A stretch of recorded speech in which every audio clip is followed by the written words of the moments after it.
I remember when I did Cam, I remember getting up and I turn back and I look at my cat, and I look at my producer and he's shaking his head.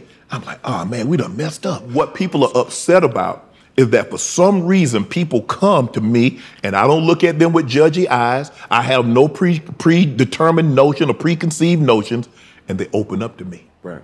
That's what they're upset about because I didn't know it was going to cause this kind of ripple.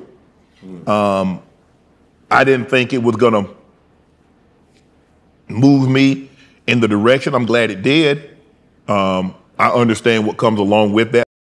Y'all, it looks like the drama is about to blow up in Club Shay Shay, and no one is talking about it.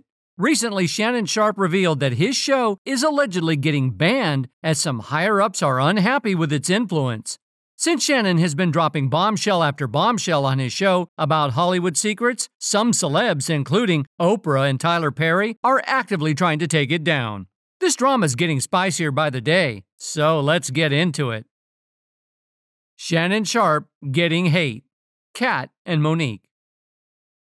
You might not know, but recently Shannon Sharpe made a shocking appearance on Cam Newton's, and no one was ready for the tea that he spilled that day. So we all know that Shannon is a star NFL player, but afterwards, he got into podcasting. His Shay Shay podcast has been racking millions of views recently, which has allegedly upset many people. With his podcast popularity flying sky high, people started to assume Shannon to be a journalist. But Shannon finally spoke up about the misunderstanding, stating that he was just a conversationalist and no journalist, as people had made him out to be. Anyway, while debunking rumors about himself, he grabbed the chance to set the record straight on other accounts as well. He claimed that ever since he started speaking about all the things happening behind the scenes, he has faced a lot of criticism. What people are upset about is that for some reason people come to me and I don't look at them with judgy eyes. I have no predetermined notion or preconceived notions, and they open up to me. Right. That's what they're upset about. Because Shannon revealed that he was apprehensive about a lot of things Kat had exposed using his platform, so much so that he was allegedly worried about his life. However, he powered through the hate and disturbance in order to unveil the truth behind the glitz and glam of Hollywood.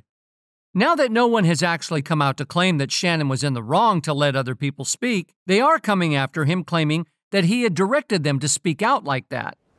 I didn't think it was going to move me in the direction. I'm glad it did. I understand what comes along with that.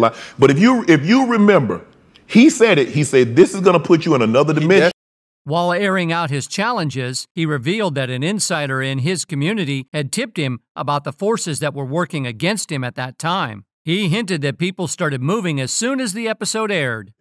I said, can't come for me for what? I didn't say anything. Right. He said, they're going to come. And they're going to say a lot of different things. And they're going to be some people that you thought you might be able to get that they're not going to come now. Right. Shannon claimed that there were so many people who had reached out to do an interview. However, when he followed up, it turned out that they were not interested anymore. Shannon hinted that he had an idea who was blowing up all the opportunities for him, but he didn't want to deepen the beef at all. Vitriol to come, especially from some of the people, and I'm not going to say we were friends, but I'm saying we were cordial, we were friendly towards each other. Some people that I've kind of helped behind the scenes, and to see them attack. So you all might remember that this year was not ending up being very good for most of the alleged gatekeepers of the industry. In case you missed it, Cat Williams had been reigning the media in the wake of his earth-shattering revelation that took place on the Shannon podcast. Cat's revelations had a devastating impact on Oprah's philanthropist persona that marketed her as the gold-hearted queen to the public. Once I establish this as a place of truth. Cat alluded that he would establish a place for truth in this industry by exposing the details of Oprah's astronomical success. Now listen, during that time, Oprah was getting a lot of heat for underpaying Taraji P. Henson for the Color Purple movie. So, while carrying out his expose, Cat hinted that Oprah had a long history of underpaying artists to exploit young talents. He called Henson's interview the saddest thing ever, stating, "It was the saddest thing ever because imagine being in your genre, in your sub-niche, Whatever it is, imagine being in your lane. Imagine being one of the very top of your lane to the point where if they don't take you for the role, there's not 3 black actresses that they can say are bigger than you that we're going to give this to. Imagine you being at that point and have to humble yourself and say, they're not paying me, y'all, and they're not making my pay go up because I'm doing better or nothing. It don't matter to them that I'm famous and people know me or nothing. They want to pay me exactly what they've been paying the new girl, and I've been suffering under it for a decade now and just taking it. I just been getting whooped, but I just got to come say this is wrong. We should be ashamed. But this is a country where we don't pay the teachers, and then we say the kids is the most important thing. You can't have both of them. Well, the one downside to going super viral is the criticism from those who could never do what you have done, and while some criticism could be warranted, some of it is baseless. Okay, so people instantly attack Sharpe for not stopping Cat Williams while he continuously slandered their favorite comedians. And some were offended a viral interview happened with a person who is not a real journalist. With that in mind, Shannon took time during his Nightcap podcast with Chad Ochocinco to address the chatter. Shannon took the criticism with a grain of salt, saying, "Sometimes the only success they get to taste is taking a bite out of you. Leave him alone. I'm doing what I'm doing." Obviously, 27 million people thought enough like, oh, he's sitting down with Kat. Word of mouth. Maybe they saw a snippet or something. Maybe I need to sit down and watch this. It's 2 hours, 46 minutes, and 5 seconds. When was the last time somebody sat down for a non-sporting event, 2 hours, 46 minutes, and 5 seconds, and watched and listened? Sharpe also responded to people who wanted a seasoned journalist to interview the comedian. I told you when I first started this, I said I'm going to try to bring you some of the biggest celebs, entertainers, and athletes I can bring, and I'm going to allow them to have a conversation and maybe tell you something or share something with you that they've never said. That was it. I never said I was a journalist. I never professed to be a journalist. I'm an entertainer. So yeah, that happened. Anyway, in retaliation, Shannon decided to bring one of the most controversial celebs of all time, Monique. Listen, Monique revealed that it was 2 of the most famous elites that have turned the wave of her career because of their personal vendetta against her. Oprah and Tyler Perry. When Shannon invited Monique to his platform, she referenced Williams' interview, claiming that the 2 of them are non-biological fraternal twins because of their shared need to tell the truth. So Winfrey, as an executive producer on the independent drama, which was directed by Lee Daniels and also starred Gabri Sidibe, Paula Patton, and Mariah Carey. Despite her refusal to campaign during award season, Monique won a host of accolades for her performance, including a Best Supporting Actress Oscar. During an interview, Monique questioned Winfrey's position in the black community, saying, "When people ask me, 'Monique, do you hate Oprah?' No, I love Oprah Winfrey. I just want her behind to come back black. Come back black. You know what I mean by that?" In an attempt to call out Oprah for her shady antics when it came to black entertainers, she said, "Don, you can run the list down. I'm not going to waver on my words. Black women will have these conversations privately about Oprah. They'll sit around and talk about her. I've been there. I've heard the stories. Everything I'm saying to you, I've said to Oprah Winfrey. Me and Oprah Winfrey had conversations face to face, and she had no words. She had no words for me because what Oprah Winfrey is not used to is anybody saying anything to her, especially a black woman. See, there are white women that have also had conversations with me about Oprah Winfrey.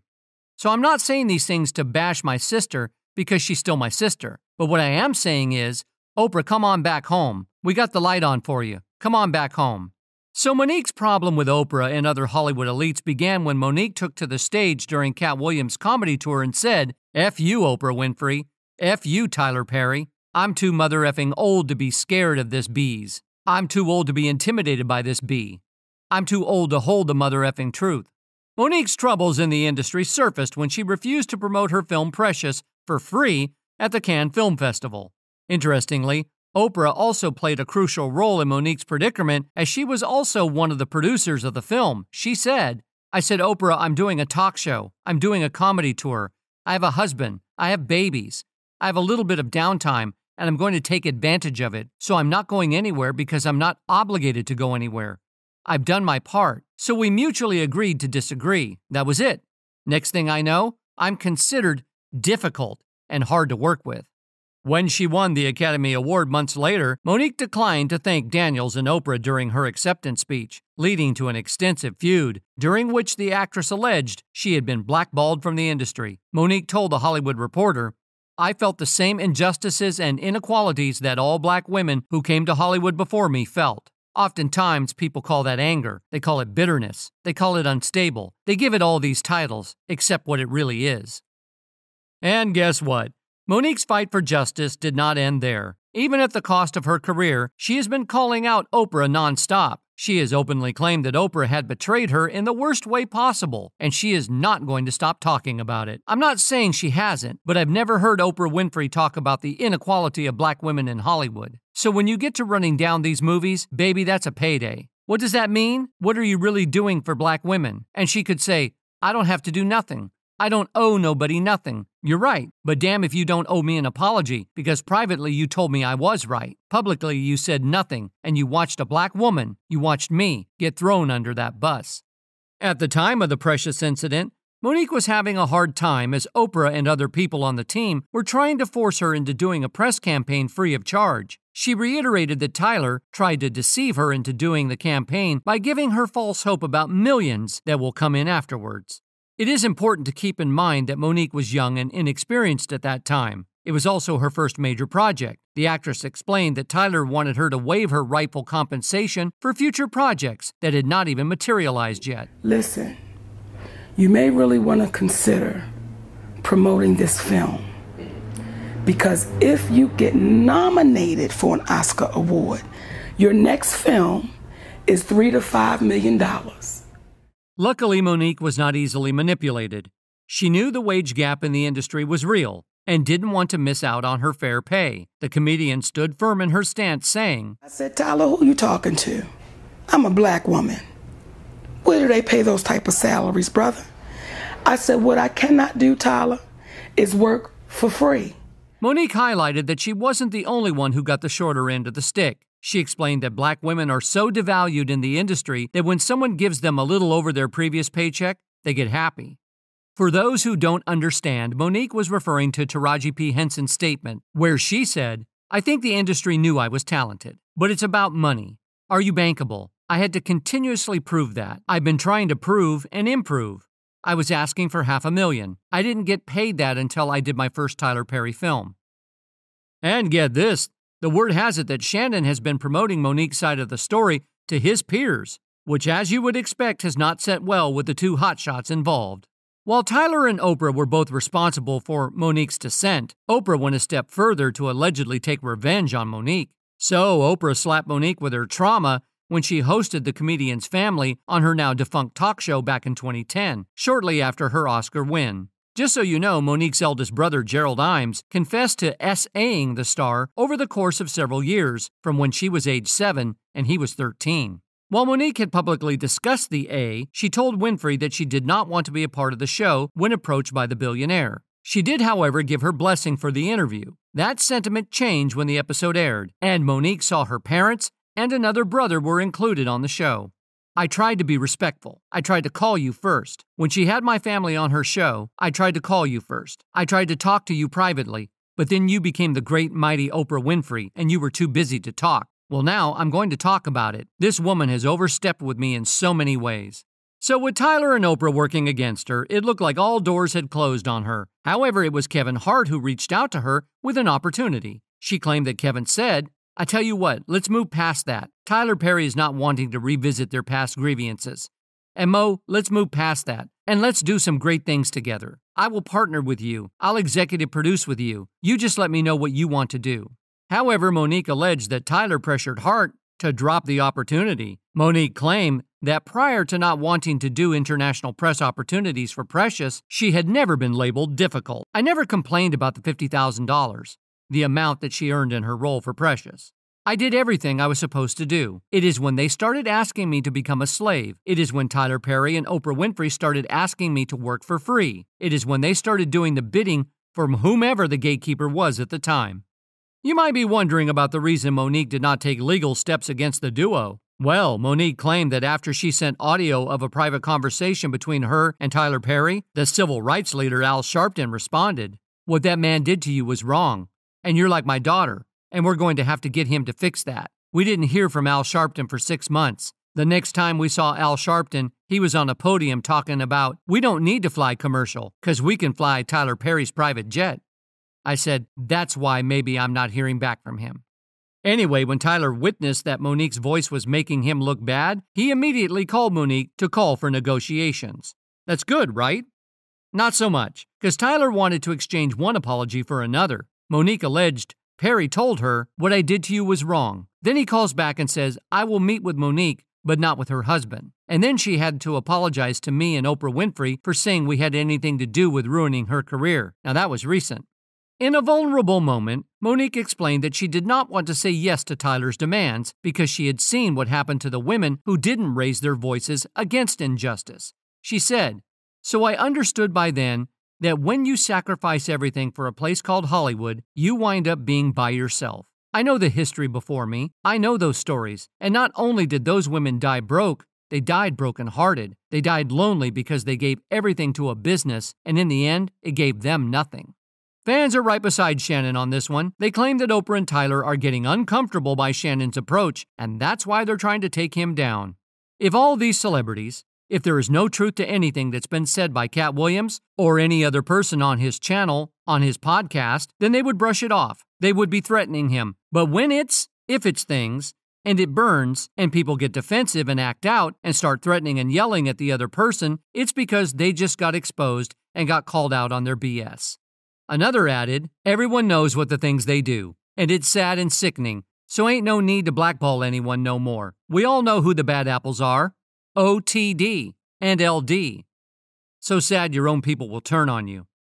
That's all for today. We hope you enjoyed that video, and if you did, be sure to click like, subscribe, and hit that notification bell for more juicy content like this.